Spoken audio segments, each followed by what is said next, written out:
Hello, it's Dr. Edward here, and today the Healing Vet is going to be digging into dental health and how you can holistically keep your pet's mouth happy, healthy and comfortable. Now, I've had a few little technical issues, so if we drop out, please forgive me.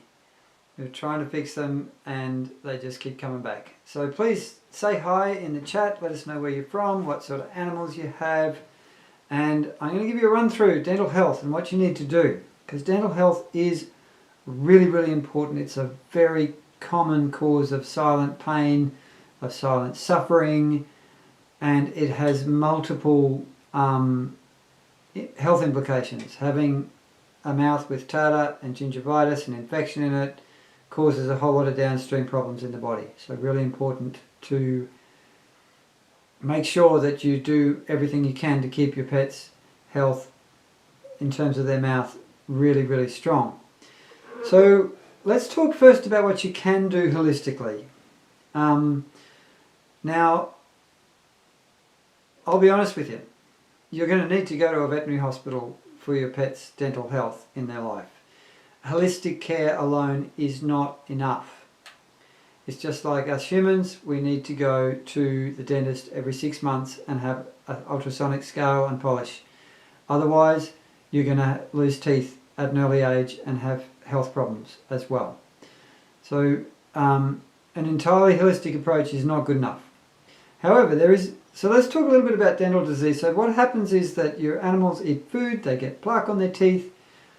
If that plaque stays on the teeth long term, it actually builds up, gets layers and layers of it, becomes calcified and hard and turns into what's called tartar, or if it's really bad, calculus, which can be a large build-up of yucky, horrible, hard stuff on the teeth. Now, what happens once you get tartar and calculus building up is that you get gingivitis, because the tartar and the calculus provides a perfect environment for bacteria to live in. The bacteria then cause inflammation and infection, gingivitis of the gums. And this then causes loss of bone and loss of teeth long term. It's chronic, painful infection in the mouth, and when you have this infection in the mouth, the other thing that happens is that you get leakage of toxins and bacteria and pus into your pet's bloodstream from the mouth. This then travels around the body and causes damage to other organs, especially the kidneys and the heart and the liver, and can also cause problems with all sorts of other things. So hi Terry from Canberra, thanks for checking in. Anyone else who's here on the live show, or if you're watching on the replay, please pop into the comments, say hi, let me know where you're from and what animals you have in your life. So what can you do in terms of holistic care dentally for your pets? You can do quite a bit, and it's very important to do these things. Number one is diet. No processed food. Processed foods are high in starch, which is sugar essentially, and that tends to enhance plaque growth, and plaque growth is the big problem that causes all the downstream problems. So a complete, balanced, fresh, whole foods diet is a really important thing to give to your pets. Get off processed food. If there's one thing that if you've been on any of my shows so far, you'll know that I really stress that getting off processed foods is just about the best thing you can do for your animal's health and well-being. Really important. Size appropriate raw meaty bones do help keep your pet's teeth clean, but they don't stop the plaque, especially under the gum line. Okay, so chewing bones means that your pets won't build up tartar and calculus on their teeth, so you can look at their teeth and look at their mouth and think, wow, everything's looking kind of fine. But there can be a whole lot of other problems going on underneath the gum line that need to be addressed that you can't see. You should be giving bones as a meal at least twice weekly if you want to have that health effect from the bones. Brushing your animal's teeth is another really important way for dental health. Now, if you've got an animal that's an older animal, never had their teeth brushed, that may be a problem and you might not be able to do it. But if you get a puppy or a kitten, insist that they learn how to have their teeth brushed. And I mean really insist. You'll have to be determined, you'll have to be more determined than your dog, and you will just have to stick at it until they accept it. But it's scientifically proven to have a really significant effect on dental health, doing that with your animals. A yearly veterinary health check. You have to go to the vet hospital and have a really good conscious examination. Now, this is not enough on its own, by the way, and I'm going to explain why in a minute, but you have to have a really thorough conscious examination, and if there's any sign of any tartar, calculus, gingivitis in your pet's mouth, then you absolutely need to book in for a dental. Now, you should be booking in for a yearly dental under general anaesthetic for your animals. Now, I'm sure there's going to be people there saying, what's this healing vet guy on about? He is a holistic veterinarian and he's saying, my fur kid needs a general anaesthetic to have their teeth cleaned. Yes, they do. Now, the reason for this is that the only way that you can really find out what's going on in your pet's mouth is a really thorough examination under general anaesthetic, which includes a very thorough physical examination, gently probing around the gum line to see if there's any pockets, dental x-rays, which are probably the most important thing of this, is that often you can't see what's going on without the dental x-rays. Then your pet needs to have a scale and polish at least once a year to remove the plaque, the tartar, especially under the gum line where you can't see it. Now, I'm a very holistic veterinarian, but if you're truly holistic, you have to be open to doing what's the best thing for your animal, whether it's holistic or Western medicine. Yeah? It's important. There can be a lot going on underneath the gum line that's not obvious. So I've just started working in a veterinary hospital recently. I'm working 2 days a week. They're doing 1 day of consulting and 1 day of surgery a week. And I'm seeing a lot more animals than I used to in my own little practice that I had here at my home. And I'm seeing a lot of animals with really yucky teeth that the owners don't even know is there. So and even animals that have teeth that look pretty good. I booked in an animal for a dental the other week that when I examined it in the consult room, I thought, wow, this mouth looks okay, but there's a little bit of tartar, so we really should have them in, have the x-rays, check it out. Well, when we got the x-rays up on the screen, it was like, whoa, this mouth is awful. We had to do 11 extractions, and it was not at all obvious from a physical exam in the consult room that this was necessary.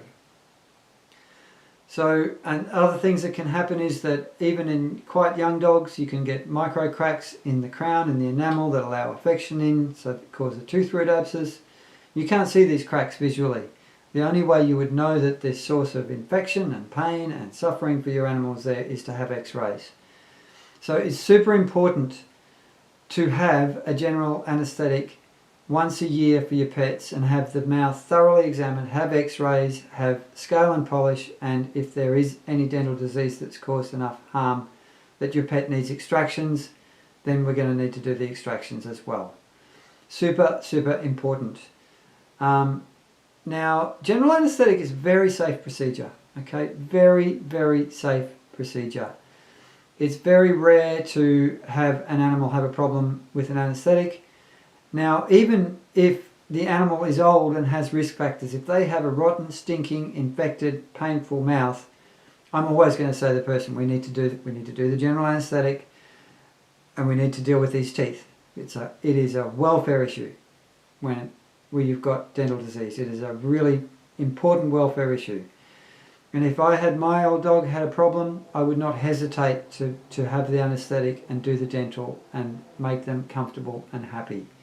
Really, really important. And I know a lot of people who are into holistic things are going to be going, oh, I'm really not sure. Be sure. It's more important to have the general anaesthetic and a thorough dental than it is. You absolutely need to do this. It will increase your dog's lifespan. reduce suffering, make them a lot happier. Some other people come to me and say, well, what about these non-GA dentals where I go to this person and they clean my dog's teeth while my dog's awake, or my cat's teeth while they're awake? No, do not do them. They are not a good idea. There's a couple of reasons why they're absolutely not a good idea. Number one is that having a scale and polish, you need to scale and polish underneath the gum line. It is uncomfortable, as I know from when I just had my teeth scaled and polished recently.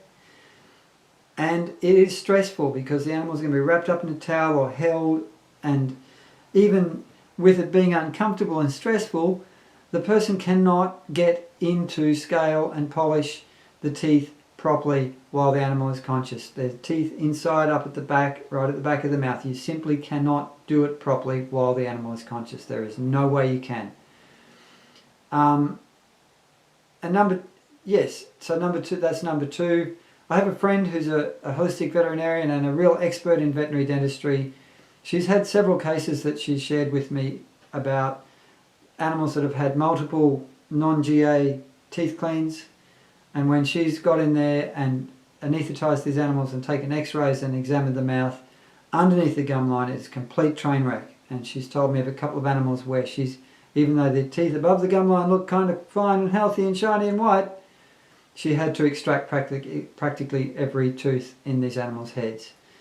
So the bottom line is, the only way to care for your pet's teeth properly is to have a regular dental examination, general anaesthetic, x-rays, scale and polish at least every 12 months. You have to do it. There is anything less than this, in my opinion, is borderline malpractice and definitely a welfare issue. Now, if you go and open your pet's mouth up now and lift up their lips and look at their teeth, and you see any sign of tartar or any slight reddening of the gums at the margins of the teeth, you absolutely need to have a visit to the veterinary hospital. Book them in for a GA and a proper dental. You will, I'm not joking, it's absolutely the most important thing you can do. Going back to work in a hospital has really opened my eyes up to this, and I've seen a lot of animals walking around with a mouth full of suffering. Don't let your pet be one of them. Sarah Jane, we've got a couple of questions here. So Sarah Jane says, what about cleaning teeth, ultrasound brush? No, not going to cut it. You cannot clean your pet's teeth adequately while they are awake. It is simply not possible. So don't believe the people that do non-GA dentals. They are barking up the wrong tree. It's not a good thing. Don't do it. And is there such a thing as twilight sedation for pets? No. You have to, when you're working in the mouth, you have to have an endotracheal tube in because there's a lot of water used in dentistry. You need to be able to pack the back of the mouth to make sure that none of the water or the tartar or anything from the dental processes go down to damage the back of the throat. Okay, thanks everyone for being here. We managed to get through the whole live stream without my internet crashing, which is kind of cool. Thanks so much for being on the show, and I look forward to seeing you again next week when we'll be talking about another holistic pet health topic so that you can keep your pets happy and well and healthy. Oh, there's another question before I go. What about tiny jaws in toy breeds?